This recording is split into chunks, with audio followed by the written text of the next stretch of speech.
عمر چھوٹی ہو لیکن زبان سے ادا ہونے والے الفاظ اتنے بھاری ہوں کہ سننے والا حیران اور پریشان ہو جائے تو یقیناً اسے خدا کا خاص کرم اور فضل ہی کہا جا سکتا ہے۔ اس زمانے میں جب اس لڑکے کی عمر کے تمام بچے کھیل کود اور مزے اڑانے میں مشغول تھے تو تب بھی وہ لڑکا اپنے خالی کمرے میں بیٹھا زندگی کے مشکل موضوعات پہ غور و فکر کر رہا تھا۔ اس کے پاس بہت سے سوالات تھے، بے چینی ہمیشہ اسے اندر سے کھاتی رہتی تھی، لیکن اس لڑکے نے کبھی بھی اپنے سوالات کے سامنے ہار نہیں مانی اور ساری زندگی حقیقت کا راز جاننے کے لیے وقف کر دی۔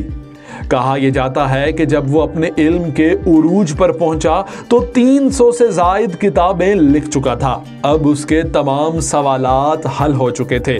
کائنات کا ذرہ ذرہ آج اسے جواب دے رہا تھا، اور دیتا بھی کیوں نہ، کیونکہ اگر طالب کی طلب سچی ہو تو منزل کو راہ مل ہی جاتی ہے۔ ناظرین، تاریخ اس عظیم شخصیت کو مسلم دنیا کے عظیم سائنسدان کے طور پر ابو یوسف الکندی کے نام سے یاد کرتی ہے۔ ابو یوسف کون تھے؟ کہاں پیدا ہوئے؟ کہاں سے تعلیم حاصل کی؟ ان کی زندگی کے حالات و واقعات کیا تھے اور انہیں کن کن علوم پر دسترس حاصل تھی؟ اگر آپ یہ سب جاننا چاہتے ہیں تو ہماری یہ ویڈیو آخر تک دیکھیے گا۔ ناظرین، الکندی 801 عیسوی میں کوفہ میں پیدا ہوئے۔ ان کا پورا نام ابو یوسف یعقوب بن اسحاق الصباح الکندی تھا۔ ان کے والد اسحاق بن الصباح عباسی خلیفہ المہدی اور الرشید کے عہد میں کوفے کے گورنر تھے۔ الکندی ابھی کم عمر ہی تھے جب ان کے والد کا 809 عیسوی میں انتقال ہو گیا، اور الکندی نے ورثے میں دولت اور والد کا معتبر نام پایا۔ اس زمانے میں بصرہ اور کوفہ تعلیم اور اسلامی کلچر کے اہم مراکز تھے، چنانچہ انہوں نے انہی شہروں میں ابتدائی تعلیم حاصل کی۔ انہوں نے مروجہ نصاب کے مطابق قرآن کریم کو حفظ کیا، عربی حرف و نحو، ابتدائی ریاضی کی تعلیم حاصل کی۔ اس کے بعد انہوں نے بغداد میں فقہ اور علم الکلام میں دسترس حاصل کی، لیکن ان کا رجحان سائنس اور فلسفے کی جانب تھا، اور انہوں نے اپنی زندگی کا بیشتر وقت انہی علوم کی ترویج اور ترقی میں صرف کیا۔ وہ ایوان حکمت میں ایک ممتاز شخصیت رکھتے تھے، اور بہت سارے عباسی خلفاء نے انہیں عربی زبان میں یونانی سائنسی اور فلسفیانہ متن کے ترجمے کی نگرانی کے لیے مقرر کیا۔ الکندی کو عباسی خلیفہ مامون الرشید کے قائم کردہ بیت الحکمتہ میں ایک اہم عہدہ مل گیا، جہاں انہوں نے اپنی علمیت کی دھاک بٹھا دی۔ ان کے ہم عصروں میں بنو موسیٰ برادران، ابو معشر الخوارزمی جیسے علماء اور فضلاء شامل تھے۔ بیت الحکمتہ میں اہل علم و دانش دنیا کے گوشے گوشے سے اکٹھے ہوتے تھے۔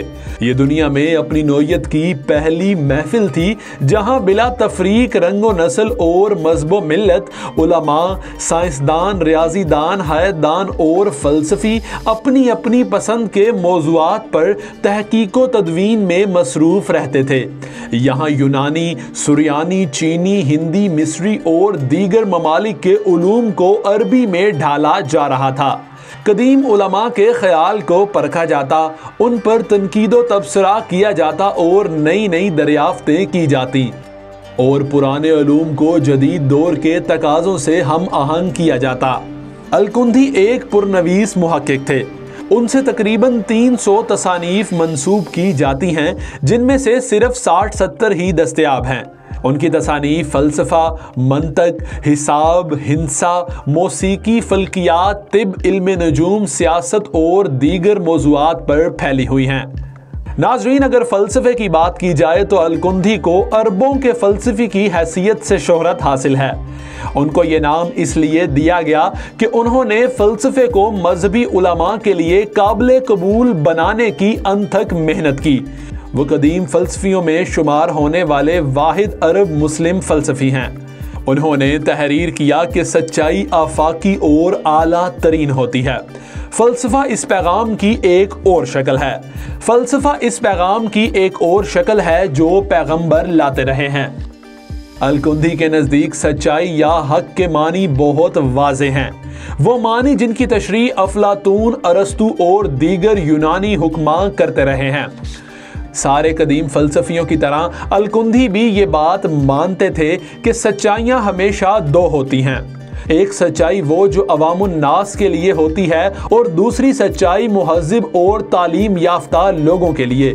الکندی کی رائے میں عام لوگ صرف سادہ الفاظ اور باتوں کو سمجھ سکتے ہیں، اسی لیے قرآن میں انہیں راغب کرنے کے لیے حوروں اور دیگر مادی چیزوں کے تصورات دیے گئے ہیں، جبکہ دوسری طرف خاص لوگوں اور علمی شخصیات کے لیے مقدس کتاب کے معنی کی گہرائیوں تک پہنچنے کی ضرورت ہے۔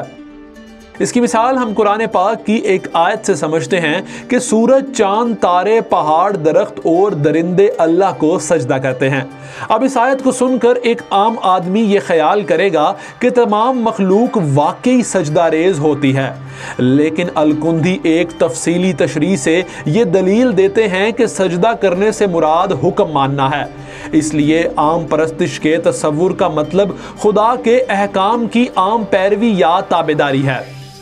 اس کی وضاحت میں الکندی مزید کہتے ہیں کہ ایک کائناتی قانون کا وجود ہے جس کی تعمیل مادے کی تمام جاندار اور غیر جاندار انواع پر فرض ہے۔ المامون کے دربار میں الکندی دنیا کے ثقافتی مرکز کا سب سے زیادہ چمکدار ستارہ تھے، لیکن اس کے بعد جب راسخ العقیدہ سنی خلیفہ المتوکل تخت پر بیٹھا تو روشن خیالی کا طویل عہد ختم ہو گیا۔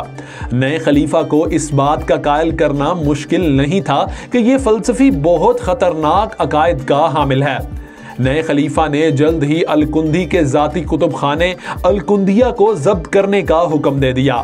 60 سالہ فلسفی کو سرعام 50 کوڑوں کی سزا دی گئی اور ہر کوڑے پر ہجوم خوشی کے نعرے لگاتا تھا، اور یہ وہ قربانیاں تھیں جو ہر بڑے فلسفی اور دانشور کو اپنے زمانے میں رہ کر ادا کرنی پڑتی ہیں۔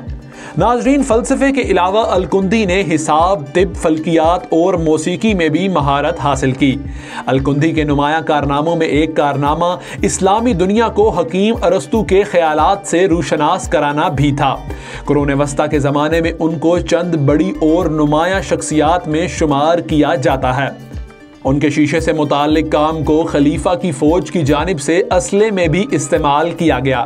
انہوں نے تلواروں اور لوہے کی مختلف اقسام پر بھی کام کیا اور ان کے استعمال کے حوالے سے مخصوص ہدایات بھی جاری کی، اور یہ بھی بتایا کہ اس سے بہترین اسلحہ کیسے تیار کیا جا سکتا ہے۔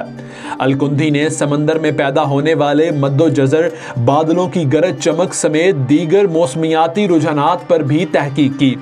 انہوں نے حیوانات اور مکھیوں پر بھی تحقیق کی۔ ان کی پرفیوم اور فاصلے ناپنے کے حوالے سے تحقیق بھی مقبول ہے۔ الکندی نے سیاست اور اخلاقیات پر بھی کام کیا، اور اگر علم نفسیات کے حوالے سے بات کی جائے تو الکندی نے غم اور اداسی سے نبٹنے کے لیے بھی چند تراکیب واضح کی تھی۔ انہوں نے روح سے متعلق تحقیق کی اور غیر اسلامی گروہوں سے مذہبی تنازعات سے متعلق بھی کام کیا۔ ریاضی کے میدان میں الکندی نے ہندوستانی ہندسوں کو عالم اسلام سے متعارف کرانے میں ایک اہم کردار ادا کیا۔ انہوں نے ریاضی کے متعدد اہم مضامین پر تصانیف بھی لکھی، جن میں جیومیٹری، ہندوستانی نمبر، اعداد کے ساتھ آہنگ خطوط اور ضرب، نسب کی مقدار، تناسب اور وقت کی پیمائش اور عددی طریقہ کار شامل ہیں۔ الکندی عرب اسلامی دنیا میں موسیقی کا پہلا عظیم نظریہ ساز تھا۔ اس نے میوزک تھیوری پر 15 مقالے بھی لکھے، لیکن صرف 5 مقالے ہی اب ہمارے پاس موجود ہیں۔ انہوں نے عود میں 5ویں تار کا اضافہ کیا۔ بحیثیت اعلیٰ کیمیا دان الکندی بھی کیمیا کا مخالف تھا۔ انہوں نے اس داستان کو غلط قرار دیا کہ سادہ دھاتوں کو سونے یا چاندی جیسی قیمتی دھاتوں میں تبدیل کیا جا سکتا ہے۔ طب کے شعبے میں الکندی سے مسنوب 30 سے بھی زیادہ مقالے موجود ہیں، جن میں وہ گیلن کے نظریات سے خاص طور پر متاثر نظر آتے ہیں۔ کہا یہ جاتا ہے کہ مسلم دنیا کے اس عظیم فلسفی کے آخری دن بہت ہی کٹھن تھے۔ ان کے گھٹنے میں انفیکشن ہو چکا تھا، جس کے باعث پیپ بھی بڑھ چکی تھی۔ اس وقت یہ سمجھا جاتا تھا کہ بلغم 4 رطوبات میں سے ایک ہے، اس لیے اسے دیگر رطوبات سے متوازن کیا جا سکتا ہے، یعنی خون، صفرا اور سیاپت۔ الکندی نے پرانی شراب کا استعمال بھی کیا، لیکن اس سے بھی کوئی افاقہ نہیں ہوا۔ انہوں نے شہد کا استعمال بھی کیا، لیکن یہ علاج ویسے ممکن نہ ہو سکا جیسے الکندی نے سوچا تھا۔ شراب اور شہد سے پیدا ہونے والی گرمی ان کی رگوں سے ان کے گھٹنے تک منتقل نہ ہو پائی اور وہ توازن برقرار نہ رکھ سکے۔ اس کے برعکس بلغم نے ان کے اعصابی نظام پر حملہ کر دیا اور یہ درد ان کے دماغ تک منتقل ہو گیا اور وہ دورے پڑنے کے باعث 873 عیسوی میں انتقال کر گئے۔ ستم ظریفی یہ کہ اب جب ہم ان کی موت کے بارے میں بات کر رہے ہیں تو ان کی ایک تحقیق کا عنوان آنکھوں کے سامنے گھومتا ہے، جس کا عنوان بلغم کی علامات اور اچانک موت کی وجوہات ہیں۔ لیکن یہ ایک عظیم انسان کا انتہائی المناک لیکن حیرت انگیز طور پر موزوں اختتام تھا۔ ناظرین، عظیم مسلم فلسفی الکندی کی زندگی پر بنائی گئی ہماری یہ ویڈیو آپ کو کیسی لگی؟ کمنٹ سیکشن میں ہمیں ضرور بتائیے گا۔